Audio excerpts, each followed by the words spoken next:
Olá, seja bem-vindo a mais um programa Transparência. Nessa nova fase, nós estamos entrevistando os vereadores que foram eleitos a começar o seu mandato em 2017. Conosco o vereador que foi reeleito, muito bem reeleito, Marcos Papa. Tudo bem, Marcos? Tudo bem, Sérgio. Boa tarde. Boa tarde, Tarlá, Aline, todos os telespectadores. Você foi reeleito com uma votação assim extraordinária. Você esperava isso? Esperava, Sérgio. Esperava sim. Nós tínhamos alguns indicadores que mostravam, tanto pela evolução do nosso trabalho nas redes sociais, os contatos nas ruas, nós esperávamos uma votação. Lógico que urna a gente sabe mesmo quando abre, né? Sim. Mas havia uma expectativa de uma votação desse porte, e tem um fato interessante que, vamos dizer assim, que prova isso, né? Eu tive um sonho no dia 27 de maio, daqueles sonhos que parecem muito reais, né? Acordei de madrugada e fiz algumas anotações assim. Sonhei que venci as eleições com 7.700 e poucos votos. Anotei isso e guardei. Não lembrava mais que eu tinha feito essa anotação. E agora, pondo a casa em ordem lá, vendo o que eu não tinha visto nessa correria do período eleitoral, estava lá uma votação muito assemelhada àquela que aconteceu. Eu não falava isso para minha equipe, né? Porque a pior coisa que pode acontecer é essa história do já ganhou. É, então, verdade. o que eu dizia sempre era, se a gente mantiver esse ritmo de trabalho até o dia 2 de outubro, a eleição não escapa. E felizmente foi isso que aconteceu. Legal. Sim, a gente acompanhou aí uma transição sua, você era do PV, né? Aí você ficou um tempo sem partido, montou a rede aqui em Ribeirão Preto e agora tem um companheiro aqui, né? A rede fez 2 cadeiras, você e o Boni. Você está no caminho certo com a rede aqui em Ribeirão? Tarlá, é difícil falar assim, né? Eu estou no caminho certo, mas olhando o que aconteceu, eu me recordo no começo desse ano, algumas pessoas até me questionavam, será que o Papa faz o coeficiente eleitoral? A reeleição dele está correndo risco, porque a rede não está buscando uma coligação extensa e tal. E nós mantivemos o ritmo de trabalho, como eu disse, acreditando muito no seguinte, no resultado do nosso trabalho, né? Então eu vi assim, durante o período eleitoral, muitas pessoas diziam assim, olha, eu não estou lendo o resumo que você está me mandando lá, mas eu vejo que você manda o resumo mensal do seu trabalho. Tem hora que eu olho, tem hora que eu não olho, quando eu olho eu compartilho com as pessoas, né? Então assim, a rede é um partido que nasce democrático, né? Nós não admitimos caciques de fora indicando presidentes na rede. Os nossos filiados que elegem o presidente, como deve ser. A gente vota para o presidente da República, a gente vota para prefeito, vereador, senador, governador e tem que votar para presidente de partido. Isso é um vício no Brasil e em outros países em desenvolvimento. Nas nações desenvolvidas não é permitido cacique indicar presidente de partido, porque o partido político não é uma associação comum. Não, tem acesso a recursos públicos. No caso do Brasil, inclusive, tem acesso a tempo de TV, fundo partidário.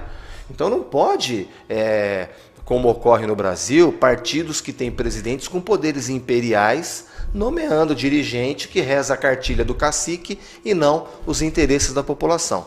Então, a rede nasce democrática, né? Nós temos presidentes eleitos, e agora já vamos ter outra eleição, elegendo sempre 2, né, um homem e uma mulher. É sempre assim na rede, para que haja um equilíbrio de gênero e tudo, e as ideias fluem melhor.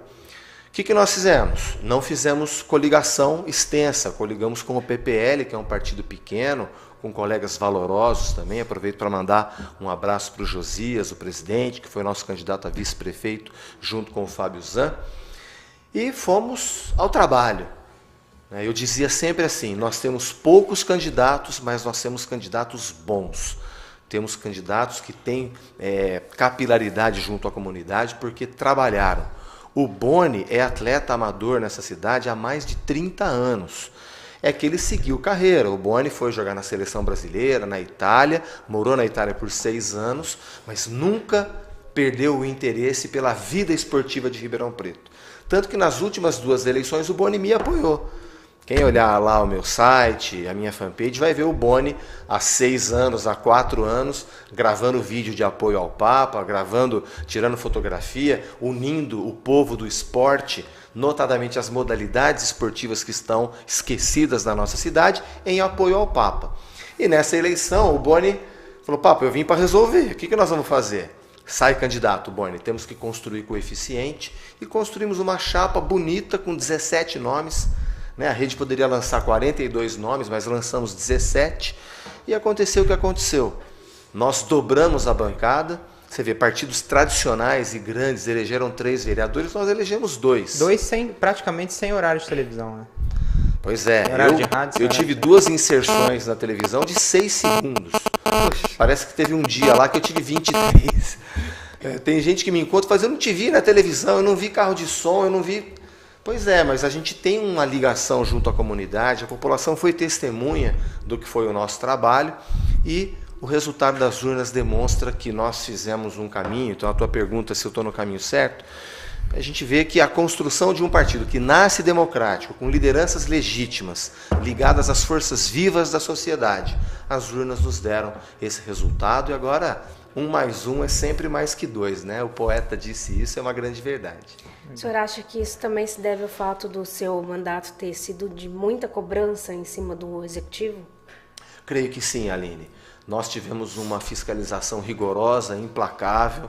Né? Hoje a cidade sabe que não fez bem uma Câmara governista. Não fez bem para Ribeirão Preto uma Câmara nas mãos da prefeita. Assim como não fará bem para Ribeirão Preto uma Câmara nas mãos do futuro prefeito. Né? A Câmara tem que ter um presidente, uma mesa que seja Câmara Municipal, que preze pela independência dos poderes, que funcione autonomamente. Nós temos recursos para funcionar autonomamente. Eu repito, são 50 milhões de reais para a Câmara ser independente, autônoma, não depende do Poder Executivo. E é um poder independente, né? Na verdade. Vamos aí, o que falta para isso acontecer? Por que não acontece? Esse modelo de mandato, Aline. Então, eu coloco a minha candidatura a presidente, até antecipo para Ribeirão Preto isso, com essa função.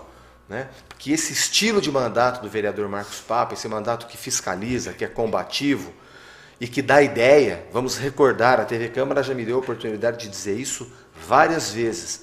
Todas as vezes, Sérgio, Tarlá, Aline, você que me assiste pela TV Câmara, todas as vezes que eu levei essa administração aos tribunais, primeiro eu adverti por escrito. Eu falei da tribuna, eu adverti por escrito, eu pontuava, olha, essa licitação está errada aqui, aqui, aqui, precisa consertar aqui, aqui, aqui. Naquela questão das obras do PAC, até em reunião dentro do Palácio, 2 reuniões dentro do Palácio, explicando o que estava errado. Né? Então, esse estilo de ser vereador, que tem que ter energia, tem que ser enérgico. Né? Ser pacífico não significa ser passivo. É interessante isso. Ser pacífico não significa ser passivo. Então nós temos a cultura de paz, mas nós não somos passivos. Não são os desmandos do executivo que faz o que bem entende. Faz o que bem entende, deu no que deu. A cidade está devastada, a administração municipal ela está endividada, a prefeitura quebrada, atrasando o pagamento de fornecedores, atrasando Santa Lídia, Santa Casa, beneficência. Então, falta isso. Falta uma disposição de não fazer negócio com o prefeito, com quem está no poder. Política não é fazer negócio, política é servir. E o vereador ele é eleito para quê?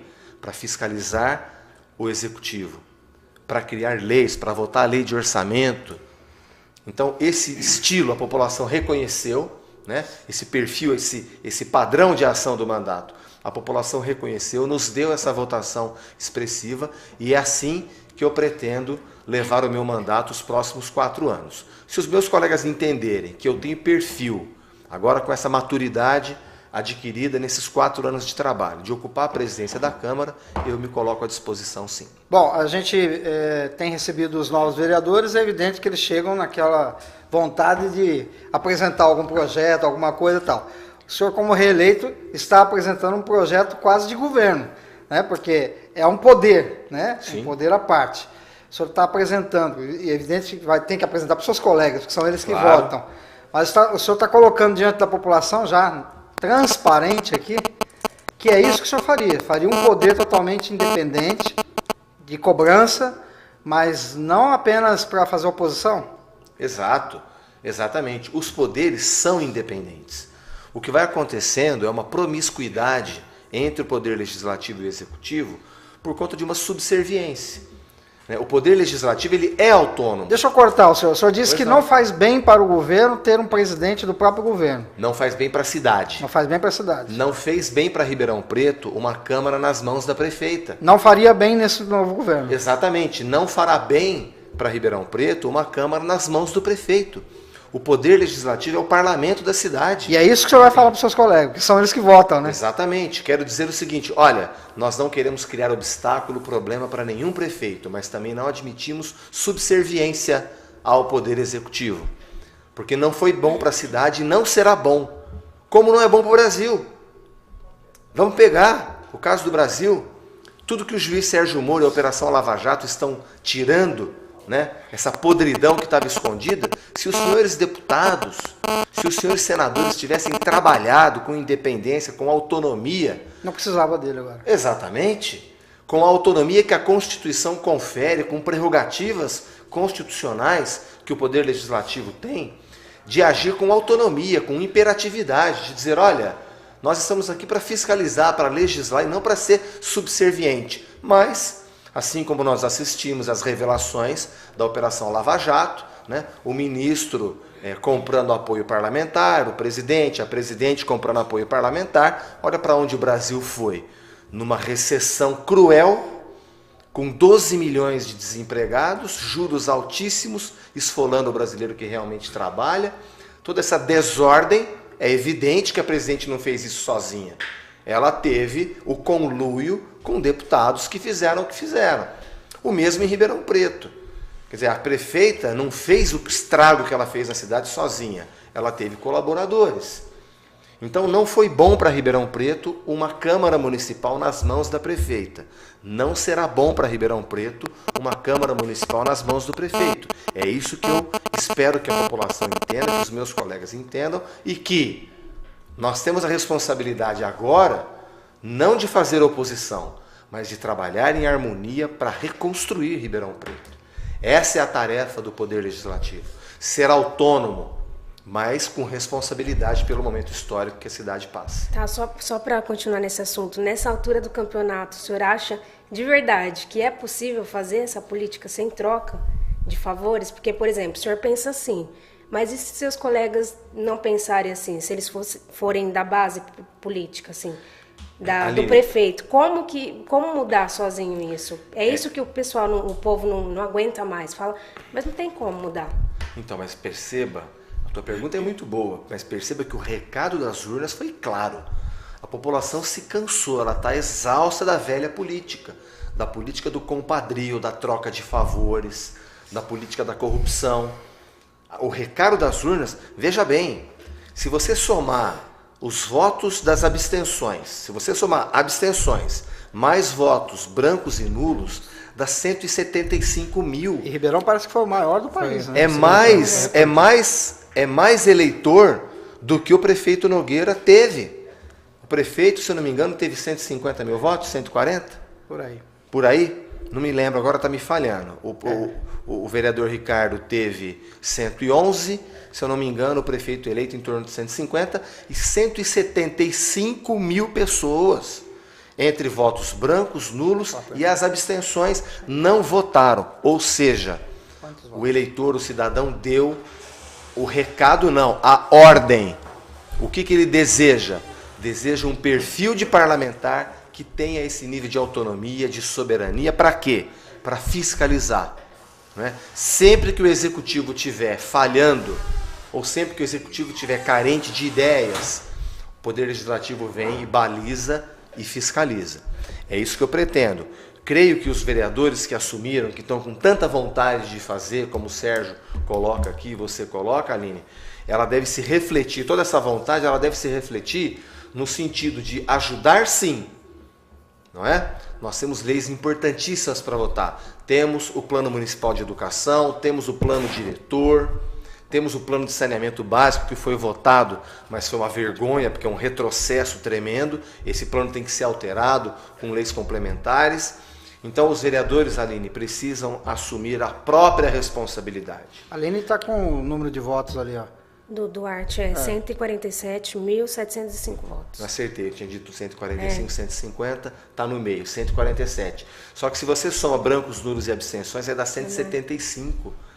Tá certo? Então essa desesperança, no caso de Ribeirão Preto, foi maior que a média brasileira, Sérgio, porque aqui a gente teve duas tragédias. A tragédia de sofrer o flagelo do governo Dilma Rousseff e a tragédia de sofrer o flagelo do desgoverno Darcy. Então o Ribeirão Pretano sofreu duplamente. Você pega cidades aqui da nossa região que estão muito bem cuidadas. O prefeito soube amortecer, com perdão da palavra, a desgraça que se abateu sobre o Brasil, que foi o governo Dilma Rousseff. O prefeito soube contrabalancear isso. São cidades bem cuidadas, que você vê a zeladoria da cidade funcionando, mato cortado, né, a rua sem buracos, postos de saúde funcionando, cidades aqui da nossa região. Agora o Ribeirão Pretano sofreu duas vezes e por isso a desesperança foi grande. Agora nós que assumimos o mandato teremos que trabalhar muito para restaurar essa confiança, mas assim, com atitude. São chegados os tempos da liderança pelo exemplo. É isso que a população espera. A gente sabe que, por ser vereador, talvez o senhor não tenha acesso ao caixa da prefeitura, né? Não tem, o senhor tem talvez uma dimensão, mas não tem o valor exato. Como é que tá? Eu tenho o valor exato, mas eu não posso ordenar a despesa. Sim. Nesse caso, como o senhor sabe do valor, quanto tempo o senhor acredita que demora para o próximo prefeito arrumar Ribeirão Preto? Porque agora a população vai começar a cobrar, tanto aqui da Câmara quanto lá no Palácio. Passando 6 meses vai virar uma cobrança Passando terrível. 6 meses, o novo prefeito vai começar a sentir o golpe de pegar um caixa derrubado. Sim. Quanto tempo vai demorar para Ribeirão Preto começar a enxergar um futuro melhor? Eu recuperaria em 12 meses as finanças da cidade. Por todas as informações que nós temos, eu sou da Comissão de Finanças aqui da Câmara. O senhor está falando isso Se eu fosse o prefeito. sabendo. Exatamente. O senhor está de posse das informações. Sabendo dos valores. Estou de posse dos números. Não é nem um chute. O senhor, Não. Chute a nenhum. gente percebe que o senhor se debruça sobre esses valores, então o senhor Exato. tem uma equipe que a gente já conhece. O senhor não está falando por falar. Não. As finanças da cidade podem ser equilibradas em 12 meses se houver uma ação forte, incisiva, de corte de comissionados na cidade, que são muitos e que a prefeita disse. Várias vezes fez a imprensa de boba, para dizer que cortaria, não cortou nada. Pelo contrário, precisou a Operação Sevandija vir e evidenciar, né, os desmandos que estavam sendo feitos, né? Nós podemos melhorar a arrecadação de alguns tributos, não cobrando mais imposto, pelo contrário, melhorando a eficiência da cobrança e aumentando a base de contribuintes para que cada um pague um pouco menos, mas que todos pagando a arrecadação aumente, né? Acabar com as máfias de horas extras que existem na cidade. Isso É um problema isso. Foi uma coisa que, se não me engano, o senhor falou uma vez aí a respeito disso. Já falei isso pode ser feito, não é? Nós temos várias ações. Vou dar um exemplo da ERP. Como pode o DAERP gastar 6 milhões de reais de conta de energia elétrica por mês? São 72 milhões por ano. E essa administração que termina agora, graças a Deus, não teve um estudo para a colocação de placas fotovoltaicas. Isso que eu ia falar, parece que o Brasil não acordou ainda. Nem o governo federal e nem as cidades, ninguém acordou. O governo federal não acordou, o governo Dilma não acordou por malandragem, porque prefere fazer hidrelétricas, ainda que destrua o meio ambiente, porque hidrelétrica eles gastavam bilhões de reais do contribuinte, e a Operação Lava Jato mostrou que só na usina de Belo Monte, a Andrade Gutierrez pagaria 3 bilhões de reais de propina. O presidente da construtora, na delação premiada, confessou isso, não é? E agora descobre-se por que Dilma pressionava tanto Marina Silva pela liberação, né, ambiental, da licença ambiental de Belo Monte, por que havia tanta pressão, por que houve aquele sangramento, que a Marina teve que deixar o ministério, né, porque Dilma falava, a Marina falava. Para quem que o Lula deu ouvido? Para Dilma. Olha a tragédia que virou esse país. Então, por que eles preferem obras bilionárias? Para poder roubar mais. As placas fotovoltaicas hoje produzidas na China custam muito barato. E o senhor faria essa troca? É evidente que sim. Nós ainda não temos tecnologia, Sérgio, para armazenar a energia fotovoltaica. Só esse detalhe para o telespectador. Por que fotovoltaica? Nós conhecemos hoje a placa solar, que converte energia solar em energia térmica. A fotovoltaica, ela converte energia solar em todo tipo de energia. Só que a gente não tem ainda tecnologia para armazenar. Você pode usar a fotovoltaica num uso contínuo, mas é assim que as bombas dos postos do DAERP funcionam. É verdade. O uso contínuo. Então, se você tem placa fotovoltaica ali, você economiza energia. 70 milhões por ano, você reforma Ribeirão Preto economizando 70 milhões por ano. O DAERP poderia, com esse dinheiro, reformar toda a rede de água que está vazando. Agora foram gastar 69 milhões, que virou 88, num contrato superfaturado, né, com evidências de superfaturamento. Eu vou cortar aqui para fazer uma parte que parece ser meio simples isso, né? Se você economiza 70 milhões, você tem alguma coisa para perguntar aí? Porque parece que resolveria em 12 meses. Será que é tão fácil Não, assim? eu estou falando só do DAERP, hein? Eu só estou falando do DAERP. O déficit do DAERP hoje é 83 milhões de reais. Com um ano na troca de placa fotovoltaica, você economizaria esse dinheiro. Mas você gastaria quanto nisso para implantar isso? Sérgio, eu não tenho um projeto executivo, mas é barato demais. Para você ter uma ideia, a China, sabe o que eles estão fazendo? Desculpe o trocadilho, mas parece um negócio da China. Não é? Não, olha só. O telespectador pode entrar lá na internet, no Google, e pesquisar. Eu também gosto dessa coisa, dessa área. Hidrelétricas da China. Sabe o que eles estão estão fazendo lá? É. Onde existem os lagos das usinas hidrelétricas, eles colocaram boias cima, exato. e placa fotovoltaica. Dobrou a capacidade de geração de energia, gastando pouquíssimo, porque, repito, a placa fotovoltaica é barata. Bom, mas se o senhor for Então, assim, presidente da Câmara, e eu só estou pode falando começar aqui. também, não, mas isso já tem. Já tem. Nessa reforma Já vai ter, né? Nessa ampliação do anexo que foi feito, a minha assessoria fez observações, apontamentos de uso de energia renovável e a licitação contemplou isso, então a nossa Câmara já terá. Uma outra ideia, na Alemanha, os estacionamentos, onde tem estacionamento coberto, ele é coberto com placa fotovoltaica. E o dono do estacionamento vende aquela energia para a cidade poder usar. Então, assim, e aqui em Ribeirão Preto, né, uma atitude fossilizada, uma coisa arcaica, uma coisa anacrônica, sangrando o bolso do contribuinte, por quê? Porque não tem gente que trabalha em benefício da população. Tinha gente que trabalhava em benefício dos próprios interesses. Nós estamos quase terminando, mas eu vou deixar o Tarlá tá ansioso para continuar na pergunta. 12 meses parece pouco. Eu vou fazer uma pergunta de um assunto um pouco já batido, mas que é importante. O senhor falou aí de quanto maior a obra, maior o desvio. Uhum. Era isso que o senhor estava temendo lá no Ribeirão Verde, na ampliação da avenida? Evidente. Evidente. No DAERP, 69 milhões. Nas obras do PAC, nas obras de mobilidade urbana, 320 milhões. Na concorrência do lixo, 2 bilhões e 600 milhões. E eu estou falando aqui de concorrências que eu tive que levar essa administração aos tribunais e derrotei essa administração nos tribunais, porque senão o estrago teria sido muito maior. Pega lá a primeira obra do Ribeirão Verde, a duplicação da avenida, a economia foi de 10 milhões. De 10 milhões em 10 milhões, ou você levanta ou você quebra uma cidade. Agora, venceu a concorrência do Ribeirão Verde uma empresa que não está habilitada a prestar serviço para Ribeirão Preto. Que até agora só fez 200 metros. É mais uma leniência desse desgoverno da prefeita Darcy Vera, porque é a mesma empresa que não terminou as obras do Jardim Itaú. E pelo jeito não vai terminar. E por que a prefeitura não desabilitou essa empresa a prestar qualquer tipo de serviço para Ribeirão Preto? Deixou a empresa livre aí para disputar uma concorrência. Agora está lá a população do Ribeirão Verde sofrendo duplamente, porque o desgoverno Darcy Vera permitiu que uma empresa desqualificada vencesse a concorrência pelo menor preço, mas não tem qualificação para fazer. Agora, a prefeitura tem poder para dizer essa empresa é inidônea, porque não terminou a obra do Jardim Itaú.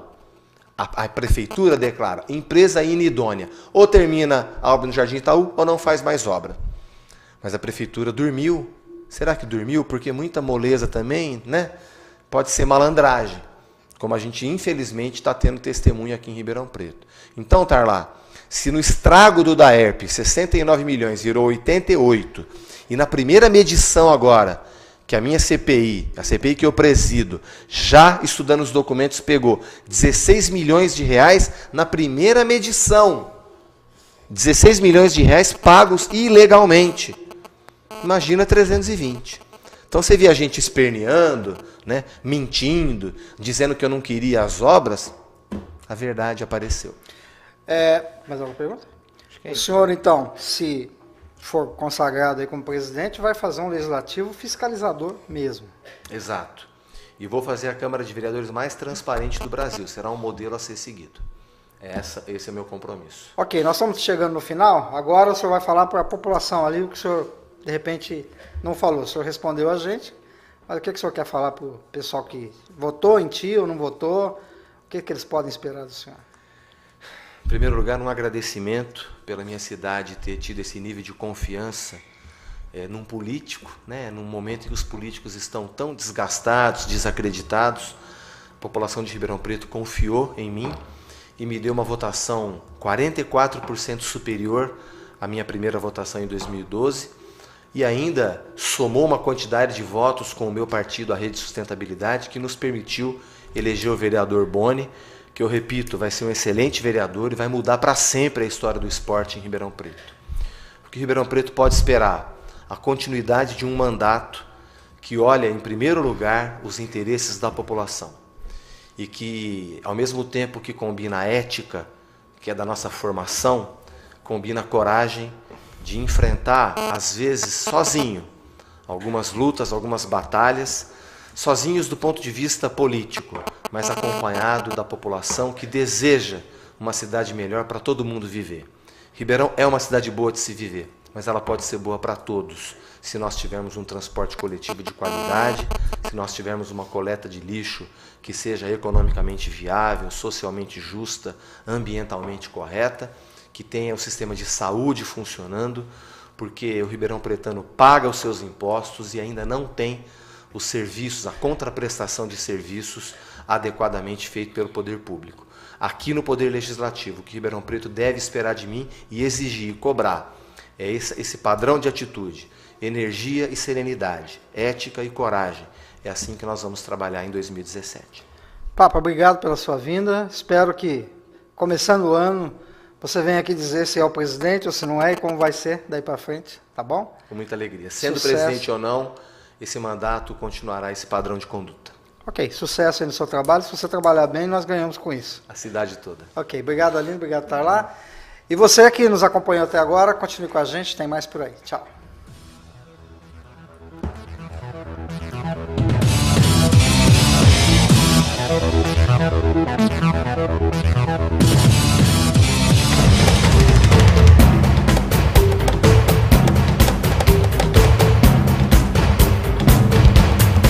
Thank you.